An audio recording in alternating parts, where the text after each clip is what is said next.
Bonjour à tous, on continue avec notre série et aujourd'hui avec un TD phare et très intéressant vu ce qu'il va aborder et l'intérêt de ce qu'il va aborder, c'est les urgences en cardiologie. Tout ce qui va être dit est écrit, donc pour vos révisions, vous pouvez aller télécharger le texte sur ce site cardiodz.net. Nous allons faire le TD en deux parties. La première partie, c'est la douleur thoracique aiguë. Et la deuxième partie, nous allons faire les dyspnées, les syncopes et les arrêts cardiaques. On commence par la douleur. C'est le symptôme le plus important qui va amener le patient à consulter aux urgences de cardiologie, directement aux urgences de cardiologie. Et dans certains pays, il y a des centres où il y a des unités spéciales pour la douleur thoracique qu'on appelle les Chest Pain Unit, qui ont été créées juste pour faciliter et accélérer la prise en charge, puisque le patient qui consulte pour douleur thoracique doit être vu, examiné, et un ECG réalisé dans les 10 minutes qui suivent son arrivée. Quand on dit douleur thoracique aiguë, il faut avoir en tête ce tableau. Ce tableau contient quatre colonnes. Ces colonnes représentent les diagnostics. Nous pouvons les regrouper sous le terme mémotechnique de pied. P comme péricardite aiguë, I comme insuffisance coronaire aiguë, c'est les syndromes coronaires aigus donc, E comme embolie pulmonaire et D comme dissection de l'aorte. Donc pied, P, I, E, D. Péricardite aiguë, insuffisance coronaire aiguë, embolie pulmonaire et dissection de l'aorte. Pour ce qui est des lignes, c'est notre démarche diagnostique et thérapeutique, ainsi que le suivi. Donc, c'est une démarche que nous allons adopter qui sera toujours la même, peu importe le diagnostic. Premièrement, la description de la douleur. Pourquoi je commence par la description de la douleur? Un, parce que ça va nous orienter vers l'une ou l'autre des étiologies. Et deux, parce que nous allons gagner le patient, la confiance du patient. Quand le patient arrive pour un symptôme, les premières questions que nous devons lui poser, ce sont les questions qui sont euh, relatives à ce symptôme, pas autre chose. Et donc, si nous gagnons la confiance du patient, c'est la moitié des résultats thérapeutiques que nous obtenons. Et donc, description de la douleur qui va m'orienter vers l'une ou l'autre des étiologies. Et ensuite, nous allons rentrer vers une colonne grâce à cette description de la douleur et avancer dans notre conduite à tenir. On va chercher les symptômes associés, le contexte ou les facteurs favorisants, l'examen clinique, le CG, la radiographie thoracique de face. À l'issue de cette démarche, il nous faut avoir un diagnostic. Le diagnostic ne doit pas attendre l'examen complémentaire. L'examen complémentaire n'est là que pour confirmer notre diagnostic. Nous allons poser l'indication de l'examen complémentaire le plus utile pour mon diagnostic, la prise en charge immédiate, le suivi, l'évolution et la prise en charge des complications. On commence par la description de la douleur et c'est elle qui va nous orienter vers l'une ou l'autre des étiologies. Lorsque le patient se plaint de douleurs thoraciques constrictives, rétrosternales, pouvant irradier vers la mâchoire ou le bras gauche, je pense à deux étiologies, la péricardite aiguë ou le syndrome coronaire aigu, l'insuffisance coronaire aiguë. Je continue dans mes questions et le patient va me rapporter la notion d'aggravation avec la respiration et une amélioration ou un soulagement avec la position penchée en avant. Donc, je suis dans la péricardite aiguë. Il n'y a pas de mode de soulagement, il n'y a pas de mode d'aggravation. Par contre, le patient est très angoissé, d'ailleurs à cause du fait qu'il n'y a aucun mode de soulagement, et le patient va vous rapporter la notion de sensation de mort imminente. Il a l'impression qu'il va mourir. Je suis plutôt dans l'insuffisance coronaire aiguë. Le patient va rapporter une douleur thoracique aiguë, déchirante, en coup de poignard, dyspnéisante, latérale sur le thorax, que ce soit à gauche, à droite, en haut ou en bas. Je pencherai plutôt pour une embolie pulmonaire. La douleur est déchirante, brutale, en coup de poignard, irradiant vers le dos et les lampes, euh, suivant le trajet de l'aorte. Je vais penser plutôt à une dissection aiguë de l'aorte. En fonction de la description de cette douleur, je rentre ou je pense à un diagnostic et je continue ma démarche en fonction de ce diagnostic. Si je me rends compte au milieu de ma démarche que j'ai tort, je peux repasser vers un autre diagnostic. Mais pour le moment, grâce à cette description de la douleur typique, je rentre dans un diagnostic précis et je continue ma démarche pour essayer de le confirmer. Euh, on va chercher les symptômes associés et souvent ce sont des symptômes qui vont plutôt me faire penser une complication, par exemple. Le contexte, par exemple, dans la péricardite, c'est le syndrome grippal qui précède. Le patient peut vous rapporter un syndrome grippal dans les 15 jours précédant sa consultation. L'examen clinique en phase sèche, c'est le frottement et l'auscultation d'un frottement, et en phase humide, ça sera l'auscultation d'un assourdissement des bruits de cœur. Nous pouvons y chercher grâce à cet examen clinique les signes de gravité comme l'hypotension, la turgescence des jugulaires.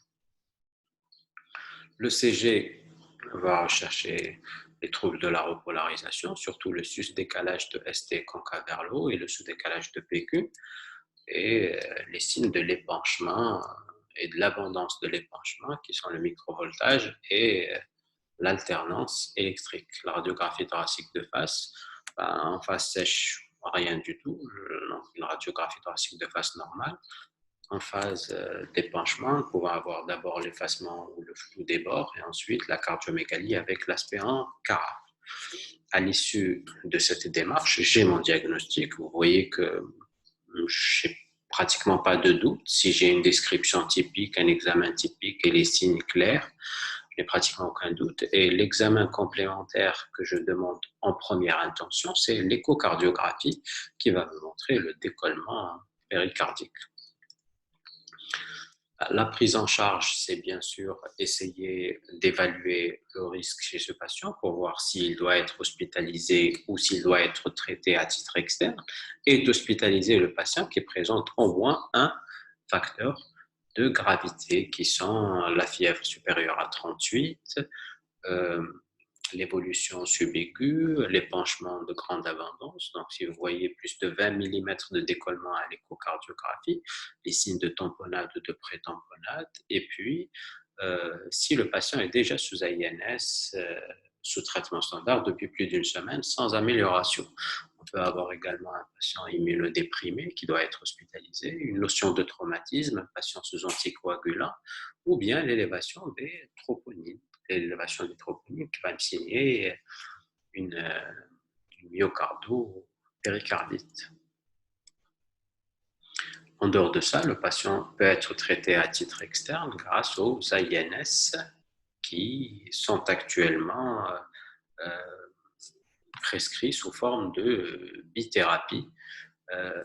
Un AINS qui est soit l'aspirine 1 gramme chaque 8 heures ou bien l'ibuprofène 600 mg chaque 8 heures, pareil, associé à la colchicine 0,5 mg par jour si le patient pèse moins de 70 kg, 1 mg si le patient pèse plus de 70 kg. Et puis, nous allons surveiller le patient en lui fixant un rendez-vous une semaine plus tard. Comme évolution, nous pouvons avoir une évolution simple, donc c'est le plus souvent le cas, il y a disparition de la douleur, diminution ou disparition de l'épanchement, et puis la négativation de la CRP. La CRP étant le signe biologique de l'inflammation. Au bout de 2 semaines, si nous avons une bonne évolution, nous allons commencer à dégraisser les AINS doucement et chaque semaine, au bout de plusieurs semaines. La colchicine va rester avec la même dose et arrêter 3 mois à 3 mois. Maintenant, parfois, nous avons une évolution défavorable ou une complication plutôt, c'est la tamponnade. La tamponnade, le patient vient en état de choc avec une surgestion jugulaire. Donc, l'état de choc, la description typique, c'est un pouls filant, une pression artérielle imprenable, des marbrures, des cyanoses, une froideur des extrémités, et puis un patient qui est prostré avec des troubles de la conscience. Donc, la conduite à tenir doit être immédiate. C'est une ponction péricardique. Nous allons introduire une aiguille sous l'axe xiphoïde à 45 degrés, direction du mamelon gauche, jusqu'à retirer du liquide. Et le plus souvent, dès qu'on retire une petite quantité de liquide, le patient s'améliore, la pression artérielle remonte, le visage se colore et le patient se réveille. Nous allons continuer à retirer le plus possible de liquide, mais avec une ponction péricardique, le plus souvent, nous n'arrivons pas à prélever ou à retirer beaucoup de liquide, mais suffisamment pour améliorer le patient et mettre le patient sous traitement. Pour avoir des signes de pré-tamponnade avec une pression artérielle qui baisse, une aisance cardiaque droite, et dans ce cas, nous devons programmer un drainage. Le drainage, c'est plus adapté, ça prend plus de temps pour le préparer, mais c'est plus adapté puisque ça permet de retirer le maximum de liquide pour éviter les récidives.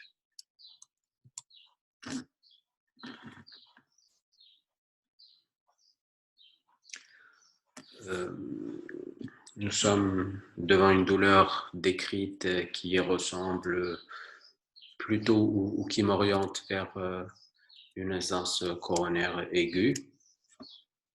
Les symptômes associés, pareil, sont le plus souvent en relation avec les complications qui peuvent survenir, les syncopes, les lipothymies, l'insuffisance cardiaque, tout ça, c'est plutôt des complications que dans l'évolution naturelle. Le contexte, on va chercher les facteurs de risque coronaires. Donc, le patient, est-ce qu'il est traité pour un diabète? D'ailleurs, là, le conseil que je donne, c'est de poser la question, est-ce que vous êtes traité pour, et pas est-ce que vous êtes. Parce que si vous dites est-ce que vous êtes hypertendu, la réponse le plus souvent qui vient naturellement au patient, c'est je ne sais pas. Par contre, si vous lui dites est-ce que vous êtes traité pour une hypertension, il va vous dire oui ou non, tout simplement. Est-ce que vous êtes traité pour un diabète? Est-ce que vous fumez? Est-ce que vous êtes traité pour une hypercholestérolémie? Est-ce que vous avez fait un bilan de cholestérol récemment? Et puis, quel est votre mode de vie? Vous pouvez en déduire la sédentarité. Et puis, pour l'obésité, vous pouvez l'apprécier rien qu'au coup d'œil. Les facteurs de risque vont plutôt me conforter dans l'idée qu'il s'agit probablement d'un syndrome coronaire aigu. Une jeune fille de 20 ans qui n'a aucun facteur de risque et qui se plaint de cette douleur thoracique constrictive, elle est à prendre moins au sérieux qu'un patient de 50 ans, un fumeur, diabétique. Voilà. Pour ce qui est de l'examen clinique, le plus souvent, il est normal, en dehors des complications. Donc, si vous auscultez des râles crépitants, c'est qu'il est en train de faire une complication, qui est l'insuffisance cardiaque. Si vous auscultez un trouble du rythme ou un rythme irrégulier, c'est qu'il est en train de faire une autre complication, qui est un trouble d'exstabilité. Mais sinon, en dehors des complications, l'examen clinique est le plus souvent normal. Le CG, c'est la pierre angulaire de cette démarche, surtout dans les syndromes coronaires aigus, parce qu'il va distinguer entre deux types de syndromes, avec sus-décalage du segment ST. Donc, si vous avez un sus-décalage sur deux dérivations contiguës de plus de 1 mm, vous êtes face à un patient qui présente un syndrome coronaire aigu avec sus-décalage du segment ST. Vous n'avez pas ce sus-décalage avec une douleur qui me fait penser à un syndrome coronaire aigu. dans un contexte qui me fait penser à un syndrome coronaire aigu, mais vous n'avez pas de sus-décalage. Vous pouvez avoir soit un sous-décalage du segment ST, soit des entités négatives, soit même un ECG normal n'élimine pas le diagnostic d'emblée. Donc, si vous n'avez pas de sus-décalage, vous êtes dans la catégorie syndrome coronaire aigu sans sus-décalage. Pour ce qui est du syndrome coronaire aigu avec sus-décalage, c'est l'infarctus du myocarde. Il y a une artère coronaire qui est complètement occluse et le cœur est en train de souffrir, il est en train de s'infarcir. Notre objectif est d'ouvrir rapidement cette artère coronaire pour permettre la reperfusion et limiter au maximum la nécrose. Nous avons deux moyens pour cela. Le moyen qu'on doit utiliser en premier, c'est l'angioplastie primaire. L'angioplastie primaire, c'est un moyen mécanique. On va introduire un guide, donc un petit fil au niveau de l'artère coronaire qui est occluse, traverser l'occlusion, puis nous allons soit aspirer le caillot qui occlue l'artère, soit mettre en place un stent qui va plaquer ce caillot pour la reperfusion coronaire. Donc, c'est une reperfusion mécanique. Ça doit être choisi en première intention si elle est réalisable dans les 2 heures qui suivent le diagnostic. Si vous êtes dans un centre ou dans un hôpital où il y a cette technique, très bien. Si vous êtes dans un hôpital où il n'y a pas de possibilité de faire l'angioplastie primaire, il faut savoir calculer ou anticiper. Est-ce que le fait d'appeler le transport médicalisé, de le transporter jusqu'à cet hôpital va prendre moins de 2 heures ou plus de 2 heures? Donc, moins de 2 heures, j'y vais. Plus de 2 heures, j'opte pour la deuxième solution. La deuxième solution, c'est la solution chimique ou médicamenteuse. Nous allons ouvrir cette artère coronaire grâce à un produit qui va liser le caillot. C'est le fibrinolytique ou le thrombolytique, si vous voulez. Cette fibrinolyse ou cette thrombolyse a des contre-indications qui sont absolues et relatives qu'on doit chercher absolument avant d'entamer cette fibrinolyse. L'antécédent d'AVC hémorragique, peu importe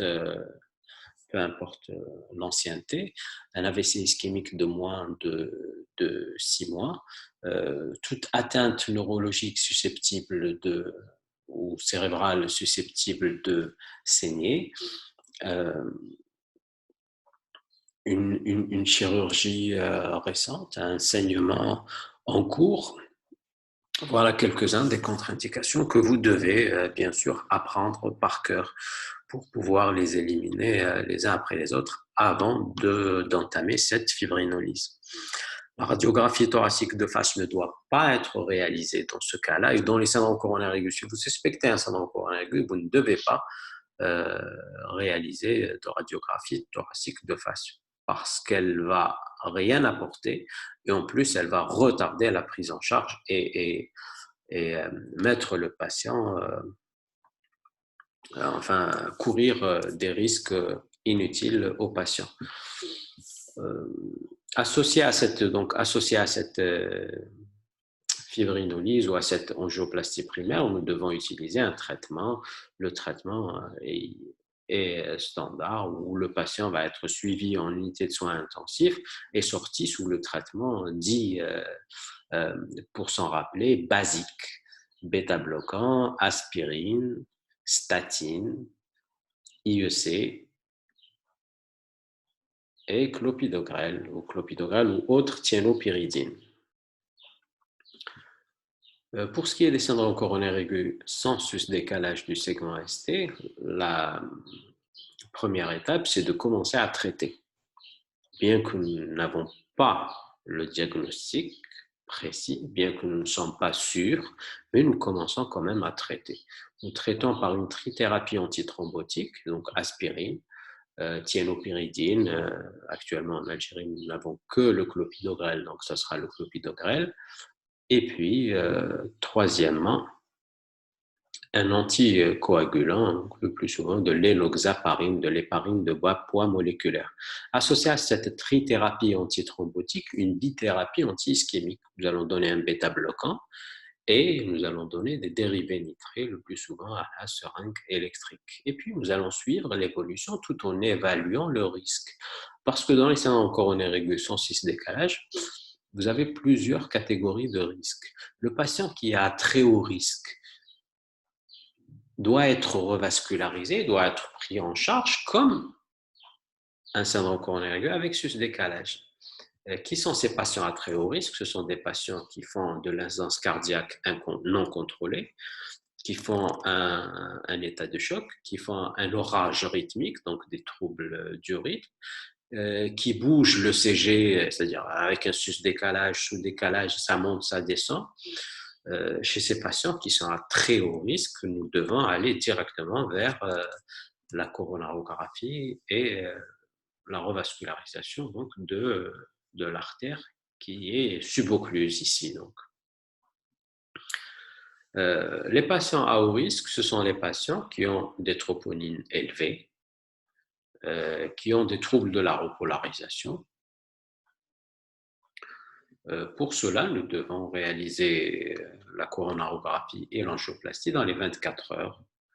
Si le patient n'a plus de douleur, donc rapidement n'a plus de douleur, que le CG est normal ou c'est normalisé, que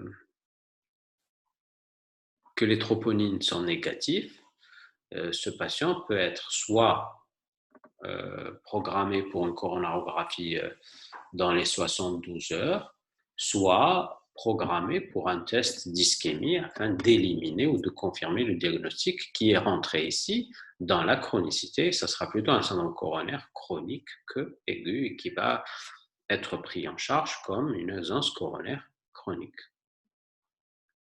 Donc, ce sont les patients qui sont à bas risque.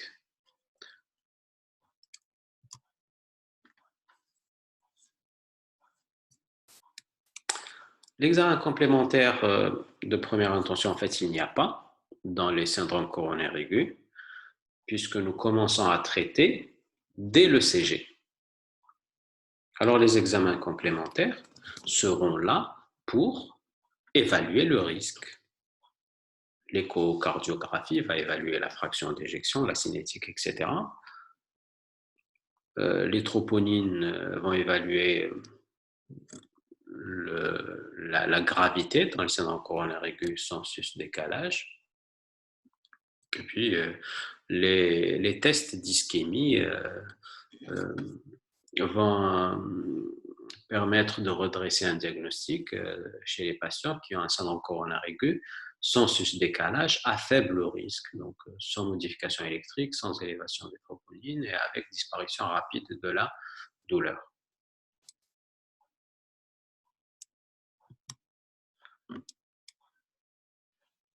Donc la prise en charge, nous avons dit que c'était une revascularisation immédiate, traitement et évaluation du risque pour les syndromes coronaires, pour les ST, donc les syndromes coronaires aigus sans sus-décalage. L'évolution et complications, vous savez que tout syndrome coronaire aigu peut se compliquer d'un BAV, d'une tachycardie ventriculaire, d'une fibrillation ventriculaire, d'une insuffisance cardiaque, d'un état de choc, d'une rupture pariétale, d'une rupture de cordage ou de pilier, donc une insuffisance mitrale aiguë ou d'une communication interventriculaire aiguë. Ce sont des complications qui sont graves et qui sont de moins en moins rencontrées vu la rapidité de la prise en charge et de la revascularisation surtout, mais qui vont... Le risque de ces complications nous oblige à mettre le patient en unité de soins intensifs pour une surveillance continue durant au moins les 48 premières heures. Lorsque la douleur me fait penser à une embolie pulmonaire, donc une douleur déchirante, en coup de poignard, latéralisée, dyspnéisante, on va chercher les symptômes associés qui sont souvent la toux, des hémoptysies ou une dyspnée. Le contexte, c'est plutôt tout ce qui va favoriser la thrombose veineuse profonde, donc la chirurgie, surtout la chirurgie du petit bassin, la chirurgie orthopédique ou gynécologique ou obstétricale, le postpartum, l'alitement prolongé, les maladies de l'hémostase, voilà, tout ce qui peut favoriser les thromboses veineuses profondes. L'examen clinique est le plus souvent pauvre. Parfois, nous avons des signes de phlébite. Donc, le signe de Romain, c'est la diminution du ballottement au niveau des mollets. C'est quand même rare. Pourquoi c'est rare? Parce que quand nous avons la phlébite, c'est quoi? La phlébite, c'est l'inflammation. Ce sont des signes d'inflammation de la veine secondaire à la thrombose de cette dernière. Maintenant, quand le patient présente ces signes, le plus souvent, il consulte rapidement, il est mis sous anticoagulant et donc il n'évolue pas ou rarement vers l'embolie pulmonaire. Contrairement aux patients qui développent une thrombose des veines profondes sans apparition d'inflammation, et c'est ceux-là qui vont le plus souvent compliquer d'une embolie pulmonaire où le premier symptôme, ça sera celui de l'embolie pulmonaire. Donc, on peut trouver donc des signes de phlébite, mais c'est quand même rare. Le CG va me montrer un aspect pathognomonique, mais extrêmement rare, qui est l'aspect S1Q3, et donc S1 est donc un petit r, grand S en D1, et Q3 c'est petit q, grand R en D3, et donc une déviation axiale vers la droite, l'aspect S1Q3. Mais sinon, ce qui est le plus souvent montré sur le CG, c'est une simple tachycardie.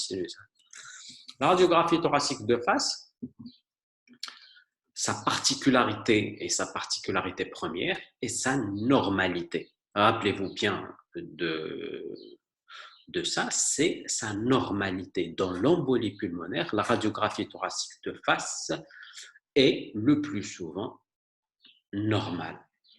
Pourquoi je dis ça?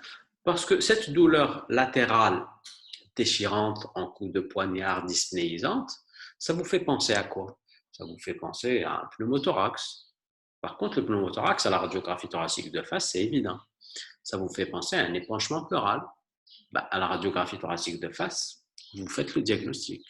Ça vous fait penser à une pneumonie. Pareil, à la radiographie thoracique de face, vous allez avoir un syndrome de condensation. Par contre, si vous avez cette douleur pleuropulmonaire, si vous voulez, avec une radiographie thoracique de face normale, ça vous fait immédiatement penser à une embolie pulmonaire. Comme examen complémentaire, lorsque, au début, quand vous commencez à interroger, à examiner, etc., soit vous avez une forte probabilité d'embolie pulmonaire. Et dans ce cas-là, nous allons demander d'emblée l'examen de première intention qui est l'angioscanner. L'angioscanner, et donc qui est un examen qui va me reconstituer l'arbre artériel pulmonaire et va retrouver l'occlusion d'une de ces branches. Si vous ne pouvez pas réaliser l'angioscanner, l'autre examen, c'est la scintigraphie de ventilation-perfusion. Nous allons faire ventiler un gaz radioactif, injecter un produit radioactif qui va aller au niveau du poumon, et puis nous allons prendre des images par gamma caméra et qui vont me montrer en principe une zone au niveau du poumon qui est ventilée, non perfusée. Si vous n'avez pas la possibilité de réaliser cette scintigraphie de ventilation-perfusion et que vous ne pouvez réaliser que la scintigraphie de perfusion est à interpréter avec la radiographie thoracique de face. Donc, l'endroit qui n'est pas perfusé sur le poumon à la scintigraphie nous allons le projeter sur la radiographie thoracique de face et voir s'il y a une opacité, c'est probablement des séquelles de fibrose. S'il n'y a pas d'opacité, c'est probablement une embolie pulmonaire. Donc ça, c'est chez le patient qui a une probabilité qui est quand même élevée. On va aller directement vers l'examen de première intention, l'examen complémentaire de première intention. Maintenant, chez les patients qui ont un doute, mais il y a une faible probabilité d'embolie pulmonaire, nous pouvons, avant de prescrire ces examens complémentaires, réaliser un dosage des dédimères. Pourquoi? Parce que les dédimères ont une forte valeur prédictive négative, mais par contre, aucune valeur prédictive positive. Si les dédimères sont positifs, donc si nous trouvons les dédimères au niveau du sang, ça ne veut rien dire. Par contre, si les dédimères sont négatifs, ça élimine le diagnostic d'embolie pulmonaire. Et donc, nous pouvons éliminer le diagnostic d'embolie pulmonaire si nous avons une faible probabilité avant d'arriver aux examens complémentaires. Maintenant, si le patient arrive dans un état de choc et que nous ne pouvons pas attendre les dédimères ou réaliser l'angioscanner rapidement, nous pouvons nous contenter tout simplement de l'échocardiographie qui va me montrer des signes typiques sur le ventricule droit et qui me disent ce patient est en train de faire une embolie pulmonaire. Pour ce qui est de la prise en charge, la première question que nous devons nous poser, est-ce que le patient est éligible à une fibrinolyse ou est-ce qu'il y a une indication d'une fibrinolyse? Ici, la fibrinolyse, ce n'est pas comme dans l'infarctus où l'objectif est d'ouvrir l'artère pour diminuer l'étendue de l'infarctus. Ici, c'est plutôt ouvrir l'artère pour diminuer la pression intra-artérielle pulmonaire, pour diminuer la pression sur le ventricule droit. Le ventricule droit étant assez frêle et ne va pas pouvoir lutter contre une élévation brusque de la pression artérielle pulmonaire et risque de dysfonctionner et d'entraîner un état de choc. Et donc, la fibrinolyse, bien qu'elle est à risque d'hémorragie, son bénéfice est plus important que son risque chez le patient qui présente une embolie pulmonaire massive avec une atteinte cardiaque, donc une aisance cardiaque ou bien un état de choc cardiaque. En dehors de cette situation, le risque d'hémorragie est plus important que le bénéfice que nous pouvons attendre. Et donc, nous avons répondu à la première question, fibrinolyse ou pas fibrinolyse. Et puis maintenant, nous devons éviter la récidive parce que l'embolie pulmonaire, c'est quoi? C'est un thrombus qui s'est formé au niveau des veines profondes, qui s'est détaché, qui a migré, qui a entraîné une embolie pulmonaire, donc l'occlusion de l'artère pulmonaire. Ce thrombus qui s'est formé au niveau de la veine périphérique profonde, enfin des veines profondes, peut se reformer, peut se redétacher, peut remigrer, peut me donner une autre embolie pulmonaire. Et si l'embolie pulmonaire passe normalement, une récidive d'embolie pulmonaire, le plus souvent, est mortelle. Et donc, pour éviter les récidives, nous devons mettre le patient sous anticoagulant. D'abord, une anticoagulation rapide par une héparinothérapie, le plus souvent de l'héparine de bas poids moléculaire, suivie d'une une anticoagulation aux antivitamines K. Actuellement, avec les nouveaux anticoagulants,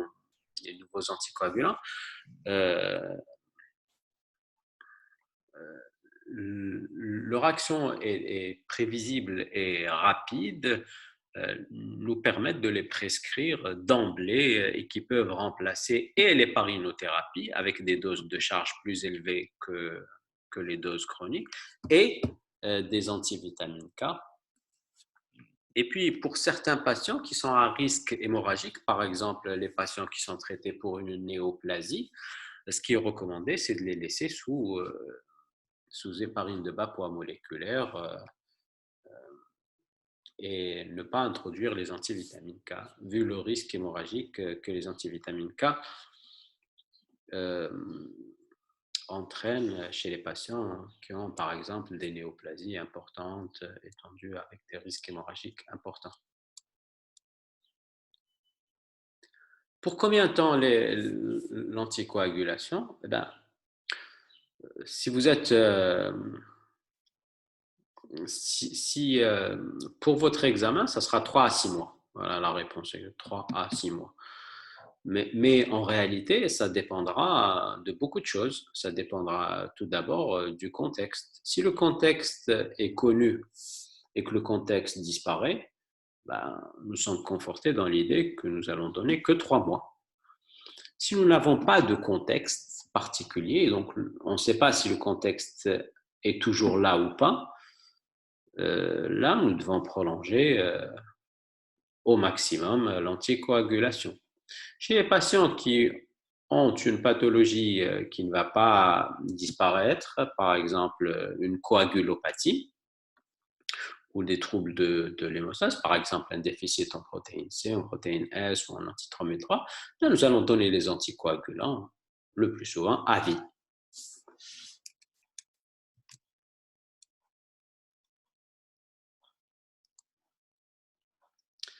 J'ai dit que la complication la plus redoutée, c'est l'état de choc cardiogénique par adiastolie quand le ventricule droit n'arrive plus à lutter contre la pression artérielle pulmonaire qui s'est brusquement élevée. Et dans ce cas-là, le traitement, j'ai dit que c'était la fibrinolyse, donc désobstruer l'artère pour essayer de baisser la pression artérielle. La dissection de l'aorte. Qu'est-ce qu'une dissection de l'aorte? Vous savez que l'aorte, elle est composée de 3 tuniques, l'intima, la média et la ventice. Parfois, lorsque nous avons une fragilité de cette paroi, qui est une fragilité qui est acquise par une hypertension artérielle qui est sévère, maltraitée ou bien résistante au traitement médical, ou bien une fragilité congénitale que nous voyons le plus souvent dans les élastopathies, comme le syndrome de Marfan, qui est une mutation sur le gène qui va synthétiser la fibrilline, qui est le principal constituant du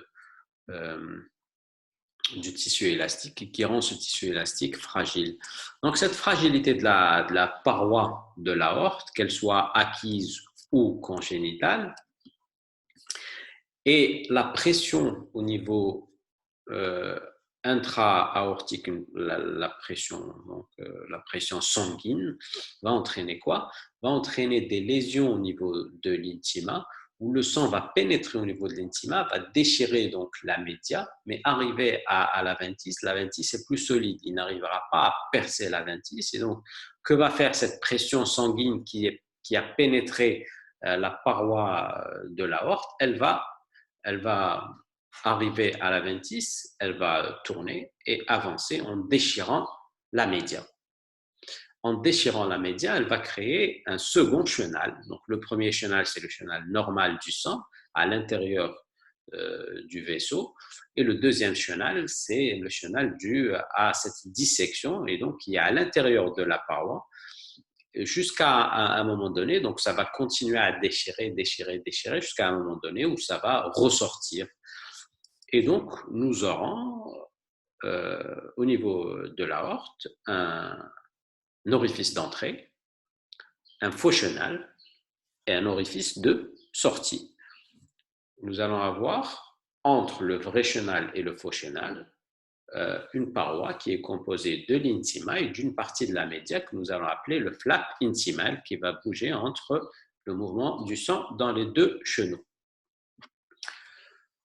Et donc, ça va entraîner une douleur déchirante, soudaine, en coup de poignard rétrosternal qui irradie au niveau du dos et au niveau des lombes.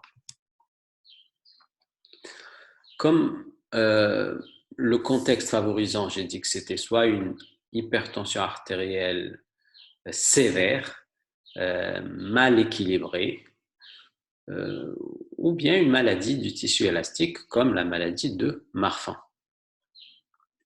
L'examen clinique va retrouver les signes sont clairs lorsqu'ils existent, mais sont souvent fugaces. Les signes, c'est l'asymétrie des pouls, l'asymétrie de la pression artérielle, parce que la dissection qui va commencer au niveau de l'aorte initiale va arriver jusqu'au niveau de l'abbouchement de la sous-clavière, va gêner le sang au niveau de la sous-clavière droite et donc va baisser la pression au niveau de la main et donc et baisser le pouls et baisser la pression au niveau de la main droite. Alors que la main gauche gardera une pression et un pouls normal. C'est ce qu'on appelle l'asymétrie des pouls. Et puis, avec l'extension de cette dissection, ça va toucher également l'autre